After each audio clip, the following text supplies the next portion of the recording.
Hey guys, today I want to take a look at this Cosmic Legion's Tusk Sentry. I picked up a couple of these, and to me they look perfect for trying out some customization and things like that.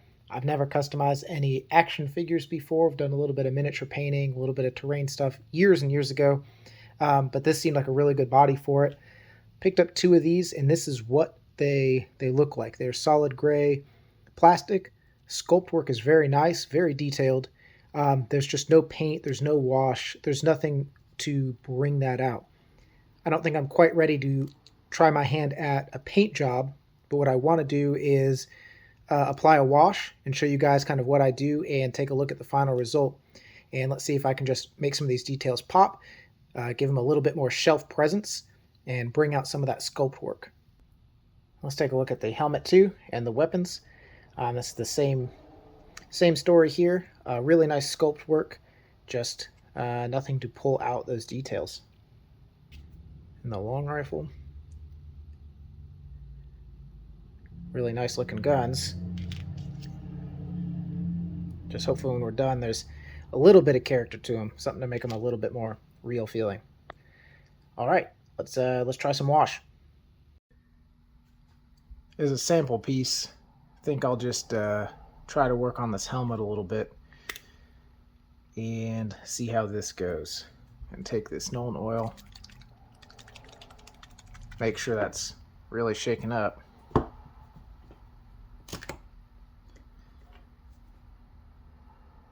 And the brush use doesn't seem to matter too much. I'm just kind of using a cheap brush that's been around the block once or twice. Really, we're just putting on some wash. So I'll just find a spot like here and really just start brushing this stuff in. What we're hoping to get is for this wash really to sink into all the cracks and crevices, really darken up all of the low spots.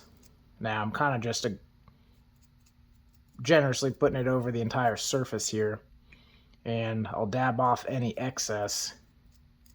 This will also give us just a little bit more kind of dirt weathering effect to the raised surfaces as well. And the amount you want to put on here, the amount of layers, that's all specific to you. Not really a right or wrong way to do this. You can see just kind of dabbing this while it's still pretty wet. The more I do that, the more I'll get it off all of the high spots and kind of bring it back to looking a little bit more clean, but still leave some of that darkness in the detail spots. Really doesn't take too long here. As you can see, I've almost kind of finished a first pass at the outside of this kind of helmet piece. Alright, so I kind of finished the helmet piece, the outside and the inside here. Still not quite dry, just finish it up. You can start seeing a real difference between this untouched gray plastic here in the figure and this washed, single coat of this wash in the helmet. Alright, kind of finished up this head. Just a quick look around it. Again, I think looks so much better this way to me.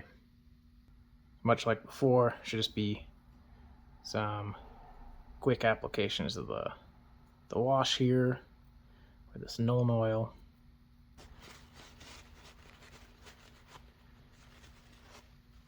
To me, that's looking good. That's ready to set aside and dry. And we have the rest of the figure. More or less, I'm going to go over this entire figure. I thought about disassembling him, taking the belt off, taking the backpack off, all of that. But I think for the purposes of this video and just the purposes of not trying to be perfect, just trying to spend a few minutes to get this cleaned up and add a little detail to it, I think I'm going to try first just leaving him completely intact. So with that in mind, got a first scary step here. Let's just start right here on the backpack. Just kind of brushing this stuff in, not being too overly concerned with where it's landing.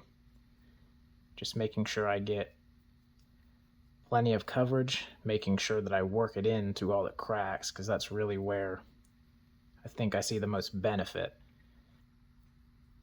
As you can see, this really isn't a complex or precise process, not something that's going to take you a weekend to do. Uh, this is something you could do just in between other tasks, really spend a few minutes here and there on it. You'll be done. Really, I just don't want there to be such a big puddle, kind of like down here, where you kind of looks like it's running, like running paint or something like that. For these purposes, I don't want that look, so I'm going to try to be careful, at least in the high spots, to make sure that's kind of dabbed off. I don't mind too much if there's kind of bigger pools of it in these cracks and crevices, because that'll just kind of add to the depth. So this is kind of new to me. Any of this, I've done a very little bit with miniatures, like tabletop stuff, like Warhammer before. It's really been years and years since I messed with any of that, and honestly, the part I remember liking the most about it was the terrain, making the terrain, that is. Kind of grew up making models, things like that, and had moved away from it. Really, the only thing I've done similar to that in the last few years would be like Gundam models, things like that. But I know some people get real crazy with the painting and the customizing, the weathering, and I'm not that deep with it. A little bit panel lining, a little bit of wash, maybe a little bit of weathering. That's about it. All right, I think that's looking really nice. So I think another good example, kind of stop midway here, is this belt, kind of the effect we can get. I think this belt has so many good sculpted details. I think they're really starting to hop out there, whereas on this side, and you can clearly see them, you get into the light, you examine the figure, it looks very nice, but you're reading that from a distance, I just think the details don't pop up quite as much as they do here. Excited to see that on this belt detailing. As I'm doing these legs here, I think it's important to remember to kind of turn the joints, twist the joints, flex them around as you go. That way in the future when you're going to pose this figure, it doesn't really matter. You won't accidentally expose, an unpainted, untouched area. So take your time in these steps and kind of make sure you spread the joints apart, get in all the nooks and crannies, move the ankles around, move the knees around, all those kind of joints. Get everywhere you can.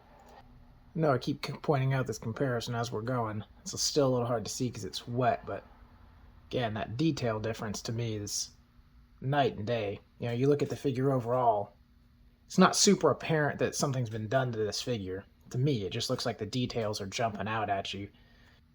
Can't forget the bottoms of the feet. So I'll let him dry up. We'll kind of see where he sits and decide if we want to clean anything up or maybe add a little bit more depth, another coat or so, or if we think he's good as is.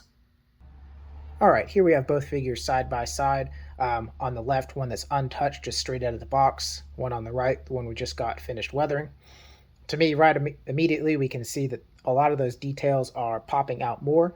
You can read them from a distance, which is exactly what I was hoping to do. This way, when the guy's standing on the shelf, you're seeing him from afar. A lot of those details are just popping out. It's really just bringing out the work that they did in the sculpt, to me, making it pop. The helmet itself, to me, I got the weathered look I was going for, even inside of there. So if I want to rock the other head sculpt, that alien head, and leave this on, we'll have some detail in there. All right, let's take a closer look at the figures side by side here. So side by side, I think there's no question there's a big effect there. Maybe a little heavy-handed with the wash, if anything, but that's the beauty, is even at this point it can still be cleaned up. It's not sealed or anything like that. The red accents, I did the same thing on the weapons, and just with the tip of a toothpick, put in some of those red little accents there in places that looked like there were spots for some kind of color pickup. wasn't brave enough to try painting the figure in any kind of scale, but did want to try my hand at it. I mean, really, there's so much good sculpt work here.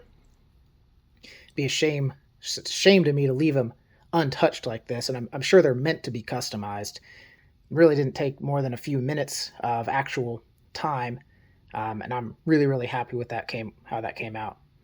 Um, if you had any questions about it or you were concerned about doing it yourself, don't be. I think it's a very simple process, really easy to clean up if you make any mistakes. You might start with a store bought wash like I did. That Citadel wash came out really nice. Um, but yeah, let me know what you think. And this is kind of emboldening me to kind of push the boundaries a little bit more and try something else. Maybe paint a figure or something next. All right. Have a good one. Thanks.